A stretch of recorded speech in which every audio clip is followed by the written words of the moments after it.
नमस्कार, मैं माया। स्वागत है आपका नेशनल भारत न्यूज में। और आइए नजर डालते हैं इस वक्त की खास खबर पर। नए कृषि कानून को लेकर पूरे देश में रार मची है। किसान आंदोलित हैं, विपक्ष इसे हवा दे रहा है तो सरकार इससे कानून को मील का पत्थर बता रही है।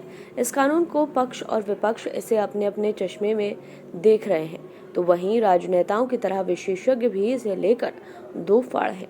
कुछ कृषि विशेषज्ञ इसमें कमियां निकाल रहे हैं, तो कुछ का कहना है कि ये कानून लागू हो जाए किसानों के लिए हितकारी होगा। बस इसमें एमएसपी को पूर्णतः लागू कराना चाहिए और इसकी गारंटी लिखित रूप से मिलनी चाहिए। इसी क्रम में बाराबंकी के प्रगतिशील किसान पद्मश्री रामशरण वर्मा ने भी नए कानून की वकालत की है। उनका कहना है कि इसके लागू होने से किसानों को लाभ होगा, किसानों को खुला बाजार मिलेंगे, एमएसपी भी मिलेगी, अपनी फसल का मनचाहा रेट भी मिलेगा। कुछ दिन इसे देखा जाना चाहिए, एमएसपी पर खरीद हो रही है या नहीं। किसानों के लिए दो रास्ते खुल गए हैं, मंडी के साथ अपनी प्राइवेट को बाहर भी बेच सकते हैं। समस्या सर, मान लीजिए समय से मान लीजिए धान की फसल हम लोगों की मेन है। धान की फसल मान लीजिए काटते हैं हम लोग, समय से लेवी पर नहीं तौला जाता है।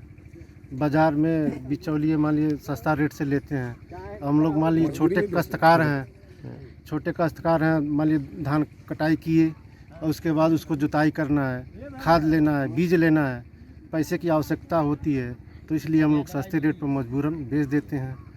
मान लीजिए कहीं जाते हैं तौलवाने के लिए तो सुनवाई नहीं होता है, 1 महीने 1.5 महीने बाद लाइए। 10 चक्कर आदमी काटता है तौलवाने के लिए, मजबूर होकर ले आकर सस्ता रेट से धान गेहूँ जो भी है उसे बेच देता है। सरकार से कह रहे हैं एमएसपी हमारी जारी रखना चाहिए और हमारी सरकार भी यही कह रही है। हमारे किसान भाइयों की सरकार ये भी कह रही है कि एमएसपी बराबर जारी रहेगी। माननीय प्रधानमंत्री जी, माननीय कृषि मंत्री जी बिल में संशोधन करने के लिए तैयार हैं कि लिख के देंगे एमएसपी जारी। लेकिन बिल की और दूसरी बात ये है कि जो अभी ये एमएसपी बराबर जारी रहेगी, दूसरी बात ये है मंडी की है।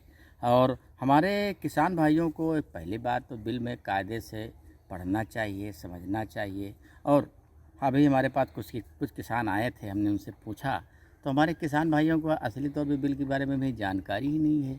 ये बात हम तो भाई सरकार को बहुत कुछ नहीं करेंगे, थोड़ा सुझाव दें। ये थोड़ी सी ज़रूर उसमें हुआ है ये कि पहले पूरी इसकी सारी बात हमारे किसान सरकार को बताना चाहिए था किसान भाइयों की ये बिल में ये अच्छाइयाँ हैं जो है कराया जाता है किसानों को।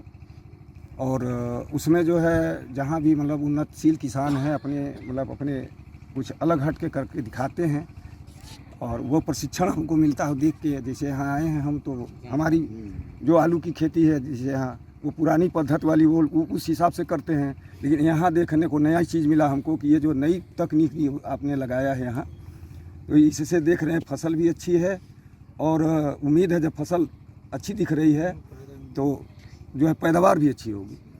तो इससे हमको ये सीख मिला कि हम भी जो है नहीं ज़्यादा तो थोड़ा सा ट्रायल करके जो है हम इस हिसाब से खेती करेंगे। क्या क्या खेती, क्या क्या मतलब फसलें आपके यहाँ साल भर में? वहाँ लगभग सारी फसलें होती हैं, गेहूँ, गन्ना, धान, सरसों, अलसी और मेंथा, या आलू, बैगन, केला, ये सारी चीज़ें होती हैं।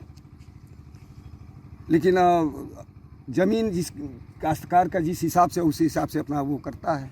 और खबरों में फिलहाल इतना ही। बने रहिए नेशनल भारत न्यूज चैनल के साथ। नमस्कार।